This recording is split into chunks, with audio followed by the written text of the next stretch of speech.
It didn't happen this time, but Yoel Romero hasn't given up hope of becoming a UFC champion. Romero came somewhat close to gold on Saturday after putting fellow UFC 213 headliner Robert Whittaker in a tight spot early on with some vicious low side kicks. Whittaker, however, weathered through the early adversity en route to a unanimous decision win. With his efforts, came the UFC's interim middleweight title. The tough loss in such a big pay-per-view headliner would have been enough to bring any man down. But showing that it's not just his physique that borders on the superhuman. Romero showed up at the post-event press conference in seemingly good spirits.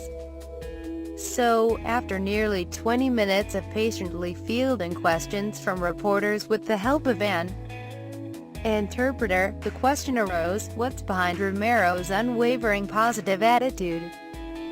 Very simple, all of us who are here, we are healthy. Romero said backstage at T-Mobile Arena in Las Vegas. I'm healthy, I'm doing what I love. I'm doing what helps my family. I'm learning. In spite of being 40, I feel like a pioneer in this sport. I'll keep going. This was Romero's first loss in almost 6 years. It was also only the second setback of his entire career. After being knocked out by the much larger Rafael Cavalcante in a 2011 Strikeforce fight. After joining the UFC, Romero went on an 8-fight winning streak and recently knocked out ex-champs Lyoto Machida and Chris Weidman, with a split call over fellow contender Ronaldo Souza in between. And he came relatively close to adding yet another victim to his extensive list with Whittaker.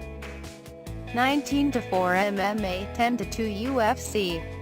After some early success with low kicks, which the Aussie later admitted put him in some real trouble, Romero, 12-2 MMA, 8-1 UFC, seemed ahead on the scorecards. Until, in round 3, he significantly slowed down. Romero will sit down with his team and review the footage to see exactly what went wrong. But he said that the cardio, commonly pointed out as the biggest weakness of his game, was not it. In fact, Romero said he didn't feel particularly tired and doesn't really see any mistakes made strategy-wise. Giving Whittaker the 4th round, Romero said, was part of the game plan to make a strong comeback in the 5th. The way he sees it, that was working until the final minute of the fight.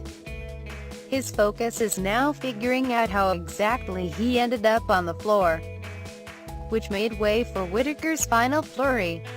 I have to review the video, and I really need to see how I fell in the last minute of the last round, Romero said. If that wouldn't have happened, more than likely I'd have the belt sitting right here in front of me.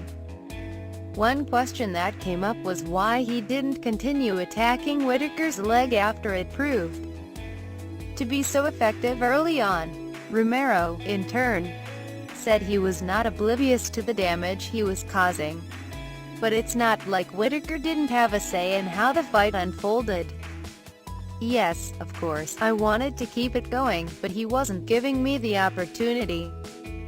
Romero said, every time I tried to do the same side kick to the knee, he would switch his legs, and I was running the risk of remaining inside his guard and within reach of his hands.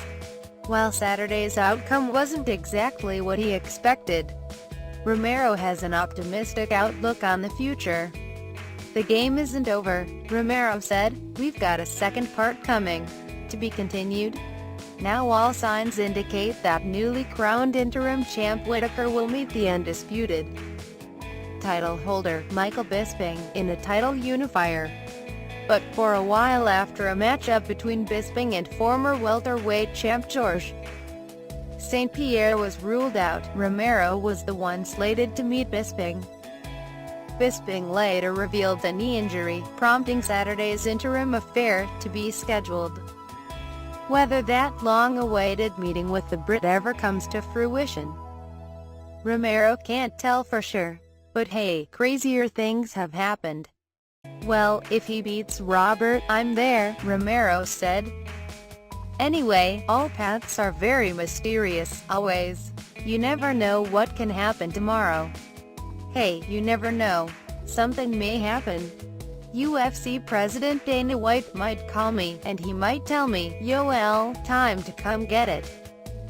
Other than a few cuts to his face and a pain in his left leg that he hopes isn't serious, Romero feels healthy and prepared to get back on the horse soon.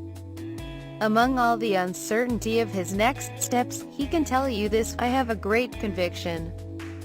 I'm taking this title.